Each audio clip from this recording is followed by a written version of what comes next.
આજની આ વિડીયો તમારા માટે છે, ઘરની જેટલી પણ લેડીઝ છે એમના માટે છે, ઘરની વહુઓ માટે છે, ભાભી તમારા માટે છે. આપણે હેરાન કેમ થઈએ છીએ? આપણે હેરાન એટલે થઈએ છીએ કે આપણી જે સંસ્કૃતિ હતી એ આપણે ભૂલતા જઈ રહ્યા છે. આપણી સંસ્કૃતિમાં સૌથી મોટું હતું ઉમરો પૂજવાનું. અત્યાર તો ઉમરા જ નથી હોતા, બટ ઉમરો પૂજવો એ બહુ જ મહત્વની વસ્તુ છે. ઉમરો જે વસ્તુ છે જે તમને તમારી ઘરની એનર્જી અને બહારની એનર્જીને ડિફરન્શિએટ કરે છે. એ એક બોર્ડર છે. લક્ષ્મી માતા પણ જ્યારે તમારા ઘરમાં આવવા માંગે છે ત્યારે ઉમરાને પહેલા જુએ છે.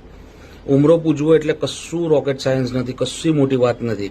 ઉમરાને ધોવાનું છે, ડાબી બાજુ ત્રિશુલ કરવાનું છે, જમણી બાજુ સ્વસ્તિક કરવાનું છે. That's it. બીજું કશું જ નથી કરવાનું. શ્રી એટલે કે સારી ને સાચી લક્ષ્મી જોઈતી હશે તો તમારે ઉમરો પૂજવો જ પડશે. સ્થિર લક્ષ્મી તમારા ઘરમાં તમારા ઉમરાથી જ આવે છે.